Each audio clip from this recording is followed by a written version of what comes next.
Bulletin की शुरुआत करते हैं जुमे की नमाज से जुड़े बवाल से। आज अलविदा की नमाज है, यानी कि रमजान के महीने का आखिरी जुमा। ऐसे में अलविदा जुमे की नमाज को लेकर नई बहस शुरू हो गई।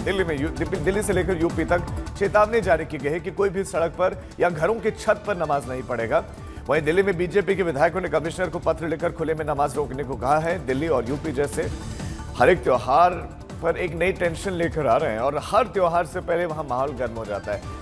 अब रमजान के महीने का आखिरी जुमा है, जैसे अलविदा जुमा या फिर जुमातुल विदा कहते हैं, और उसके बाद 31 मार्च या फिर 1 अप्रैल को ईद मनाई जाएगी। नवरात्रि भी ईद के साथ ही शुरू हो रहे हैं, क्योंकि जुमातुल विदा पर नमाज पढ़ने के लिए मुस्लिमों की भारी भीड़ जुटती है और उससे पहले बीजेपी नेताओं ने इस पर राजनीति शुरू कर दी है। तो पुलिस प्रशासन ने नमाज को लेकर चेतावनी जारी की है।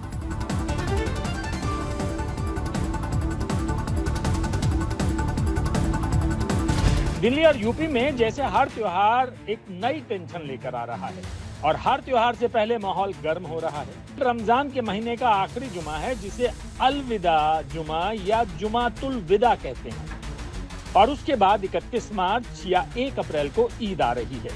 नवरात्र भी ईद के साथ शुरू हो रहे हैं, क्योंकि जुमातुल विदा पर नमाज पढ़ने के लिए मुसलमानों की भारी भीड़ जुटती है। उससे पहले ही बीजेपी नेताओं ने अपनी राजनीति शुरू कर दी है। तो पुलिस और प्रशासन ने नमाज को लेकर चेतावनी जारी कर दी है।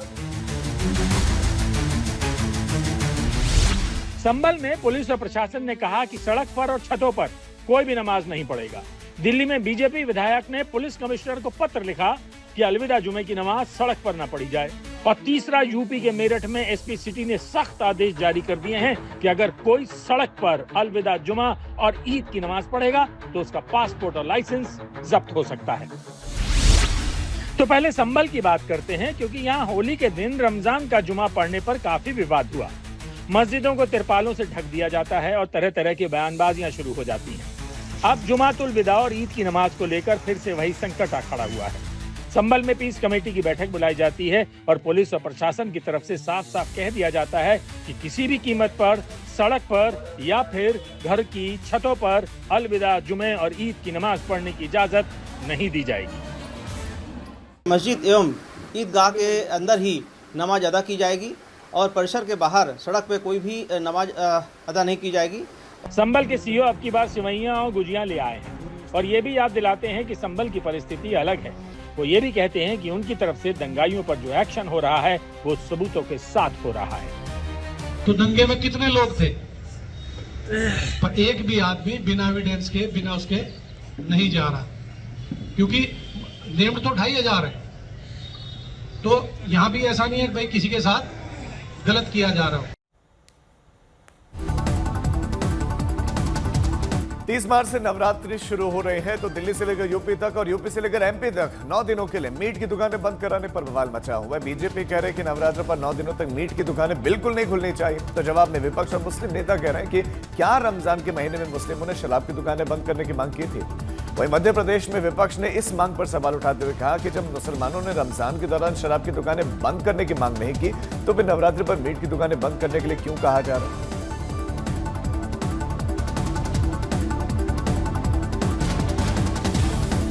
अध्यक्ष जी, सारे अधिकारियों को निर्देश दे दिए गए हैं। कोई भी मांस मच्छी वाला दिल्ली में इलीगल बैठा हुआ है तो उसको तुरंत हटाने का निर्देश हमने दे दिया। नवरात्रि में गोश्त की दुकान बंद करने की जो विधायक जी मांग कर रहे हैं, क्या किसी ने भी, मैंने या मुस्लिम समुदाय के किसी व्यक्ति ने रमज़ान में शराब की दुकानें 30 दिन के लिए बंद करने की मांग की थी? आस्था का विषय यहाँ भी आ जाएगा। अगर इस तरह की बहस में पड़ेंगे तो बहस बहुत आगे तक चली जाएगी। यहाँ आज़ादी है संविधान में, लोकतांत्रिक देश में, खाने की, पीने की, पहनने की। इसकी बात को समझना चाहिए बीजेपी विधायक को भी। अगर बंद कराना है, सरकारी आदेश निकलवा दीजिए, मुख्यमंत्री की राय स्पष्ट हो जाए, कोई भी बंद कर देगा। लेकिन ये क्या समाधान है, या ये इस तरह के हम माहौल के अंदर आगे आए हैं कि गोश्त की दुकान और शराब की दुकानें बंद कराई जाएं? लोकसभा में इमिग्रेशन एंड फॉरेनर्स बिल 2025 पास हो गया, जहां पर बिल पर चर्चा के दौरान गृह मंत्री अमित शाह ने यह कहा कि सरकार केवल उन लोगों को भारत आने से रोकेगी जिनके इरादे गलत हैं। अमित शाह ने इस बात पर जोर दिया कि भारत कोई धर्मशाला नहीं है। साथ ही घुसपैठ के मुद्दे पर पश्चिम बंगाल सरकार को कटघरे में खड़ा किया।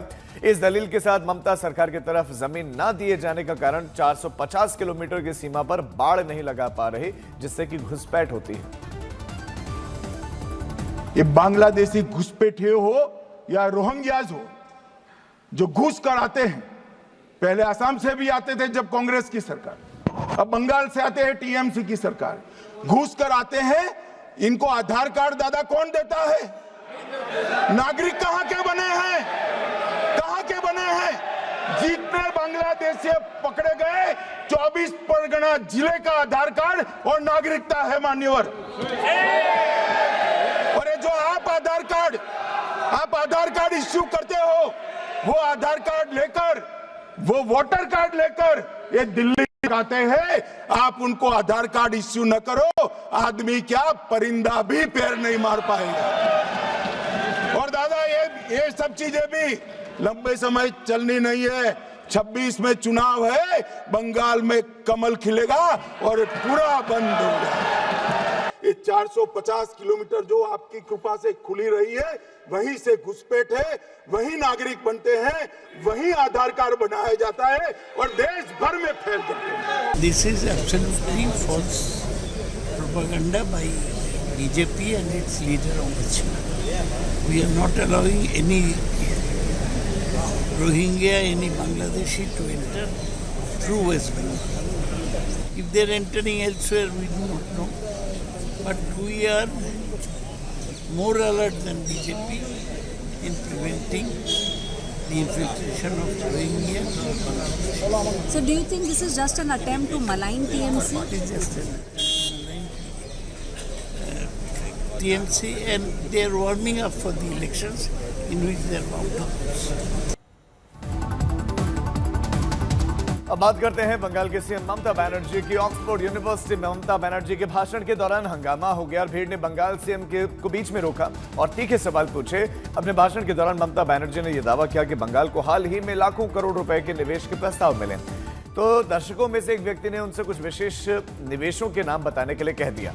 इस पर ममता बनर्जी ने जवाब दिया कि बहुत सारे। छात्रों द्वारा उठाए गए सवालों के जवाब में ममता बनर्जी ने कहा कि ये मामला अदालत में है, ये केस केंद्र सरकार के पास है, यहाँ पर राजनीति मत करो, ये मंच राजनीति का नहीं है, आप झूठ बोल रहे हैं, इसे राजनीतिक मंच मत बनाइए, आप बंगाल जाइए और अपनी पार्टी को और मजबूत कीजिए। इस दौरान ममता बनर्जी ने भीड़ की तरफ एक फोटो दिखाते हुए कहा कि आप मेरी ये तस्वीर देखिए, मुझे मारने की कोशिश कैसे की गई थी।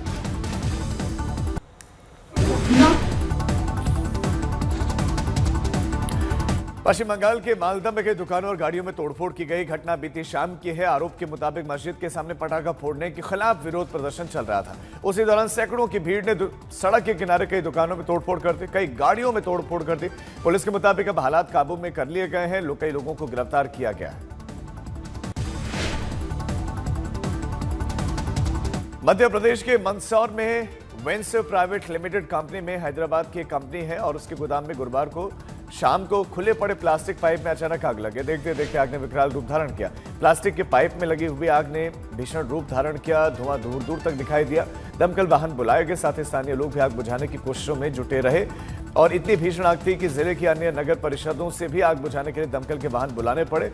योजना के उपभोग में लाए जाने वाले पाइप खुले में पड़े थे। क्षेत्र में बड़ी मात्रा में घास भी उगी थी, जिससे आग तेजी से फैली और आग लगने के कारण अभी तक स्पष्ट नहीं हुए हैं। अजमेर के सबसे बड़े जेएलएन हॉस्पिटल में रेजिडेंट डॉक्टर्स और नर्सिंग कर्मचारियों के बीच में शिशु रोग विभाग के एक आईसीयू में इलाज कराने को लेकर मारपीट और हंगामा हुआ और पूरी घटना वहां पर लगे सीसीटीवी कैमरे में कैद हुई। नर्सिंग कर्मी और रेजिडेंट डॉक्टर्स ने एक दूसरे पर मारपीट का आरोप लगाया। दोनों ने इस मामले को लेकर कार्रवाई की मांग की और इस मामले में शांति बनाए रखने के निर्देश दिए गए और जांच कमेटी बनाई गई। पंचकुला में एक बेकाबू कार सीधा केमिस्ट की शॉप में जा घुसी। कार में 4 लोग सवार थे और उसकी चपेट में आए। सीधे मेडिकल स्टोर में कार जाकर टकरा गई। आसपास मौजूद लोगों ने घायलों को एम्बुलेंस के जरिए अस्पताल में पहुंचा। हादसे में 2 लोगों की मौत हो गई। मार्केट में लगे सीसीटीवी में घटना कैद हुई। फुटेज में साफ दिखाई दे रहा है कि मार्केट की पार्किंग में आई कार बेकाबू होकर रेस्टोरेंट में बैठे हुए 4 लोगों को रौंदते हुए फिर मेडिकल स्टोर में घुस गई। अब बात करते हैं बुलंदशहर की, जहां पर कुआं पूजन के दौरान दलित समुदाय की महिलाओं का डांस का वीडियो दूसरे समुदाय के लड़कों ने बनाया तो विवाद हो गया, जिसके बाद दोनों ही समुदाय के लोग आपस में मारपीट करने लगे। पूरे मामले में 8 लोगों के खिलाफ मुकदमा दर्ज किया गया है। 5 लोग हिरासत में लिए गए।